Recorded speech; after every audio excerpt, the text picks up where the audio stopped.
Let's do some DVD reviews. The first one is going to be The Unborn. I know this chick looks like Megan Fox, but it's not Megan Fox. It's Odette Yustman. She's the girl that got a metal thing stabbed completely through her in Cloverfield, but recovered like 2 seconds later and was able to run away from that monster thingy. Long story short, this movie is absolutely horrible. I know, like, all recent horror movies these days is nothing but like, ooh, the girl sees something kind of scary, but then she wakes up, or then she stops daydreaming and turns around. It's just a bunch of hallucinations, and it's really stupid. I can't stand that in horror movies. The thing with this movie is what makes it a million times worse, is that the things that this chick is seeing are completely irrelevant to the story. There's nothing that explains why she's seeing dogs with backwards heads, or old men that have their bodies twisted around, or giant spiders breaking through the bathroom walls of bars. Just the filmmakers trying way too hard to scare you, and it's just silly. This movie was incredibly stupid. In the trailer that the story is, oh, this girl was supposed to have a twin brother, but they died in the womb because baby was strangled by the girl's umbilical cord, so now the baby's gonna kill the girl. Would any parent actually do that, hide that from their kid? I know that's kind of sad, but why would you refuse to tell your child that, hey, you were supposed to have a brother, but they died in the womb? That's not something I can picture anyone hiding from their kid. But then she finds out, oh, she actually has a grandmother she never knew about, and this grandmother tells her stories about how she survived World War II, and they were doing experiments on twins, and then her twin brother went all crazy. I don't know if I fully understand the story because it was so ridiculous and stupid. So maybe her twin brother is trying to kill the girl, but the very last scene adds this, I think was trying to add a plot twist. I'm just going to give it away. You do not need to see this movie. If someone puts a gun to your head and says, watch this movie or I will kill you, take the bullet. You'll be better off that way. Very last scene, the girl's pregnant. And it says, like, of course, we have the cliched thing where, like, ooh, past things that the character has said, like, overlap the character running in slow motion. Then we show that the girl's pregnant. So, she's giving birth to twins, or they say many things like, oh, the nickname of the baby that was going to be our brother, his nickname was Jumby. And this little kid's like, Jumby wants to be born. So, she's going to give birth to Jumby? I don't get it. It makes absolutely no sense. And Gary Oldman shows up as the rabbi that's going to perform an exorcist on her. And, of course, it was just like a quick check. He probably was doing it a favor for the co-writer of The Dark Knight is the person that's directing this movie. There's absolutely no other reason for him to be in this movie. He was in about 2 scenes, and he was the best part. And he really had nothing to work with, so it's not really saying much. All the other characters in this movie are just completely disposable to throw in here so they can eventually kill off to try to scare you. And there's absolutely nothing here. Do not see it. It is a horrible movie. Overall, I'm going to give it a 1 out of 10. And let it be known that I've been doing reviews on here for almost 2 years. It's going to be like 2 years in September. I deleted most of my old reviews. This is the very first time I've given a 1 out of 10. And this isn't even a 1.5. This is a flat 1 out of 10. And I don't do zeros. 1 is my lowest, and that's what I'm giving this piece of crap. Next movie is Confessions of a Shopaholic. Now, Isla Fisher is like my epic celebrity crush right now. I enjoyed looking at her in this movie. She looked freaking gorgeous in every single scene. Oh, she's so freaking hot. It's like natural hot. She's classy. She's not a whore. Yes, I would choose Isla Fisher over Megan Fox. Suck it! He likes Sacha Baron Cohen. It's so weird that she's with him. But anyway, now, I would say, I don't know, maybe like the first 20 minutes of this movie, I thought it was really funny. I thought it was quite refreshing.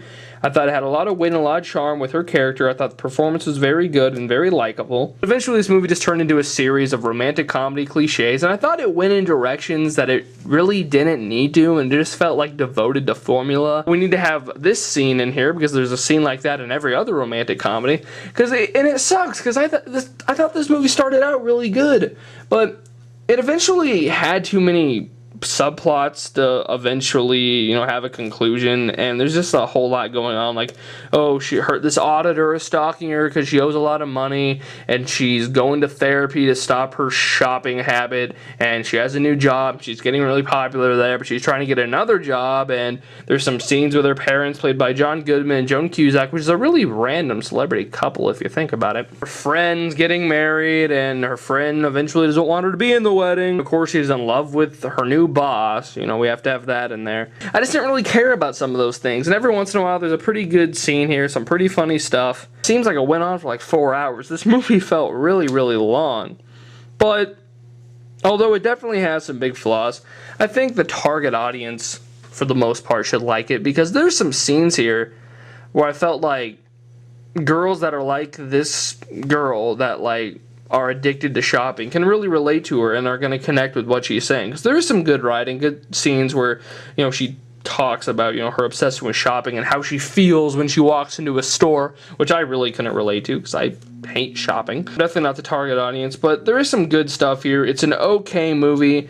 I'm a little disappointed because I thought it started out much better, but then it went on for like 3 more hours and got lost in way too many subplots, and some of it is just really overly stupid. Like, I know her character is ditzy, and for the most part her character, it was fine, not too stupid, but there are scenes where it's like this movie was set in an alternate reality where like anything is possible and no one has real human emotions.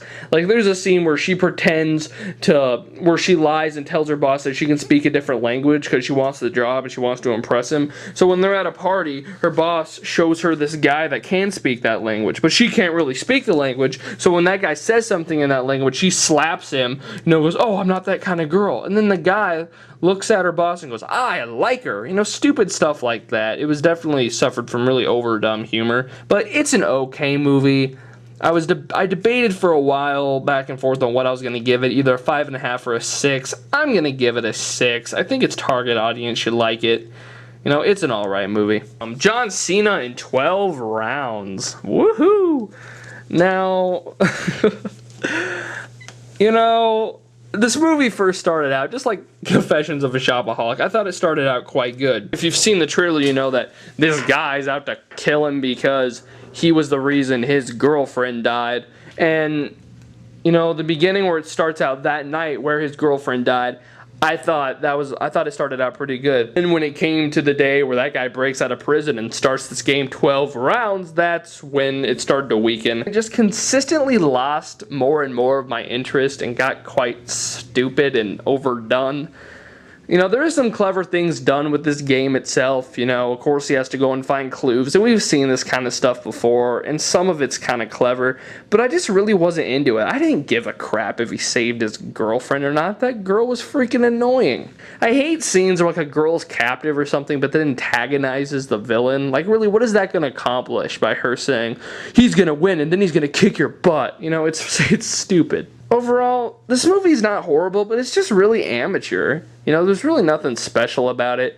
You know, it's on DVD now. If you have some friends over, you want to put it in, you can kind of laugh at its absurdity. It is, in a way, has some fun moments, but it's definitely nothing special. I didn't really like it all that much, but, you know, I think there's some people that will like it. You know, I'll let you decide. If you think it looks cool, you know, it's not a complete waste of money for a rental. I'm going to give it a 5 out of 10. If you think, what the crap, there's nothing good out to rent? Although I did give 3, for the most part, negative reviews, The Great Buck Howard is really good. You know, John Malkovich plays the title character, but the leading man is Colin Hanks. And, you know, his real-life dad, Tom Hanks, shows up, and Steve Zahn's in it also.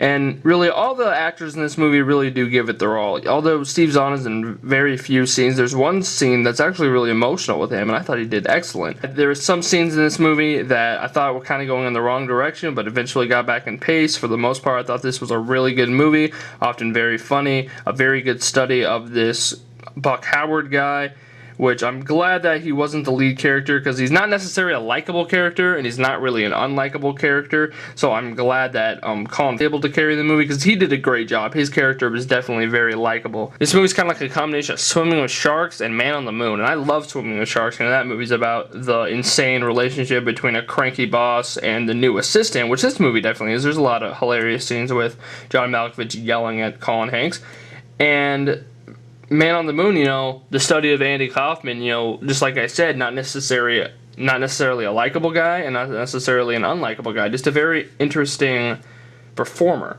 And that's definitely what The Great Buck Howard is. And in the end, I thought this was a very feel-good, heartwarming, charming movie. The last 15 minutes are fantastic, definitely the best parts of the movie. And in the end, it says this is that the Buck Howard character is inspired by a real magician.